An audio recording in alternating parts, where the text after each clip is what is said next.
Hello everyone, welcome back once again. Welcome to Travel with Yamaituhin. So guys, আমি ঈদের একদিন পরে আমার ফেসবুক পেজে একটা ভিডিও আপলোড করেছিলাম যে আমি একটা সনাতন ধর্ম অবলম্বীদের বিয়েতে আসছি, প্লাস সেখানে কি কি করছি, কি কি আসলে করলাম আমি, অ্যান্ড তাদের বিবাহের প্রসেসটা কি। তো এই বিষয়গুলো নিয়ে আমি কিন্তু ছোট্ট একটা 2 মিনিটের কিছু কথা বলেছিলাম।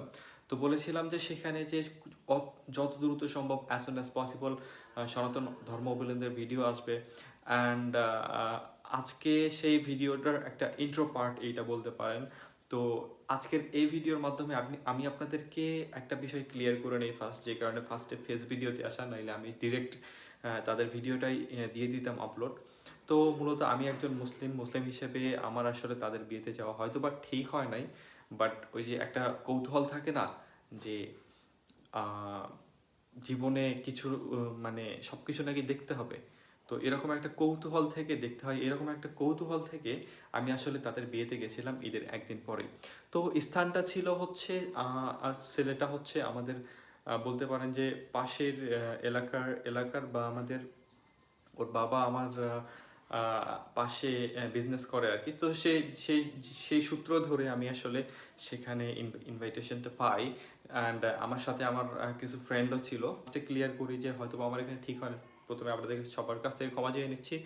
তো যদি আজকের এই ভিডিওটা আপনাদের ভালো লাগে, অবশ্যই travel with MI Tuhin YouTube চ্যানেলটা সাবস্ক্রাইব করে দিবেন, অ্যান্ড ফেসবুক পেজটা অবশ্যই ফলো করে দিবেন।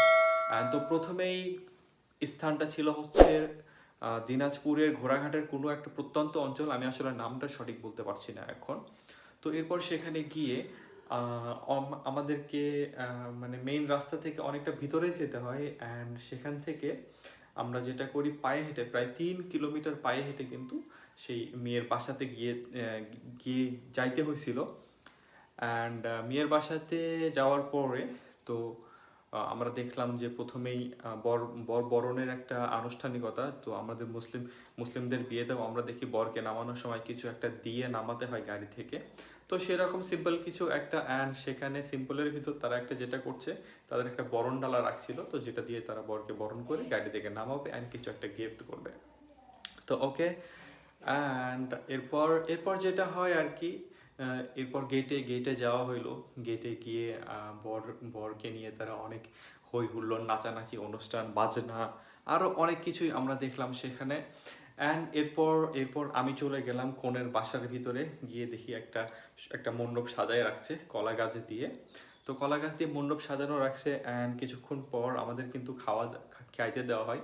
আসলে সনাতন ধর্ম অবলম্বীদের বিয়ে প্লাস আসলে সেখানে খাওয়া দাওয়া আসলে কতটা যৌক্তিক আমি জানি না, বাট আমি আহামরি খেতে পারি নাই। জাস্ট জীবনটা বাঁচানোর জন্য যতটুকু প্রয়োজন হয় জাস্ট ততটুকুই। অ্যান্ড এই বিষয়টা আপনাদেরকে খুব ভালোভাবে ক্লিয়ার করি, ইসলামে হয়তো বা বলা খাবার দাবারে সেরকম কিছু নাই, বাট হালাল খেতে হবে, বিষয়টা ক্লিয়ার করা আছে। তো সেখানে হালাল বলতে জানি না, যেহেতু এটা মুসলিম কান্ট্রি বাংলাদেশ, তো এখানে তারা এখান থেকে জবাই করছে নাকি উপর থেকে করছে আমরা তো জানি না, বাট হালাল ভেবে একটু খেয়ে ফেলছে আর কি। ও যাই হোক, তো যদি রুচিতে বাদে খাইতে পারেন সমস্যা নাই। এরপর আমরা যেটা করি, তো এরপরে কিছুক্ষণ পর আমরা দেখলাম যে বরকে বাসার ভিতরে ঢুকানো হইলো। অ্যান্ড মেয়ের বাবাকেও মণ্ডপের সামনে বসায়া পুরোহিত মশাই আসলো। পুরোহিত মশাই আসার পর তো মেয়ের বাবাকে ওখানে বসায় অনেক মন্ত্র পড়ছিল, মানে ওটাকে শুদ্ধকরণ করে নাকি, আমি আসলে জানি না সঠিক সেটাকে কি বলা হয়। অ্যান্ড এরপর যেটা হয়, আমি দেখি যে কনেকে নিয়ে আসা হলো, বরকে নিয়ে আসা একটা চৌকিতে বসানো হইলো। তো বিয়েটা খুব সিম্পলভাবে একটা চৌকিতে বসানো হইলো। অ্যান্ড ঘরোয়া বিয়ে যাকে বলে, ওদের ভাষায় ঘরোয়া বিয়ে।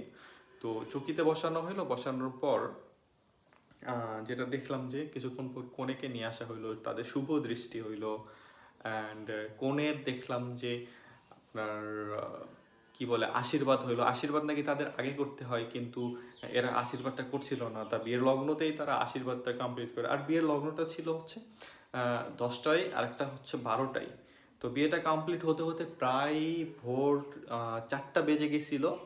তো আমি আসলে যেহেতু দেখি নাই, আমি কৌতূহলবশত আসলে সম্পূর্ণ বিয়ে A to Z কিন্তু আমি দেখে ফেলি, শুরু থেকে একদম শেষ পর্যন্ত, যেহেতু কৌতূহল নিয়ে গেছি আমি, আমাকে দেখতেই হবে, প্লাস টুকিটাকি ভিডিও করছিলাম। তো এভাবেই আসলে তাদের বিয়েটা সম্পূর্ণ হলো। অ্যান্ড কিছু মজা করলো তারা, আমি যেগুলো ভিডিও করছিলাম। তো এবার আপনাদেরকে আমি ক্লিয়ার করছি যে আবারও আমি ক্ষমা চেয়ে নিচ্ছি। তো যদি আমার সেখানে যাওয়া ভুলে ক্ষমা চেয়ে নিচ্ছি, উপরওয়ালা আমাকে যেন ক্ষমা করেন। ভিডিওটা আপনারা দেখে নেন অ্যান্ড কমেন্ট সেকশনে অবশ্যই কমেন্ট করে জানাবেন। আমি আসলে অনেক কিছুই জানি না তাদের বিয়ের রীতিনীতি নিয়ে। যদি সনাতন ধর্মাবলম্বী কেউ আমার এই ভিডিওটা দেখে থাকেন, আপনারা কমেন্ট সেকশনে অবশ্যই আমাকে জানাবেন যে আরও কি কি রয়েছে, কিংবা তাদের রীতিনীতি কি আরও কি থাকে। আসলে এই সকল কিছুই তো আমি জানি না, জাস্ট কৌতূহলবশত গেছি অ্যান্ড কিছু ভিডিও করছি অ্যান্ড দেখছি যে ফর দ্য ফার্স্ট টাইম আমি তাদের একটা বিয়েতে গেছিলাম, এইটাই।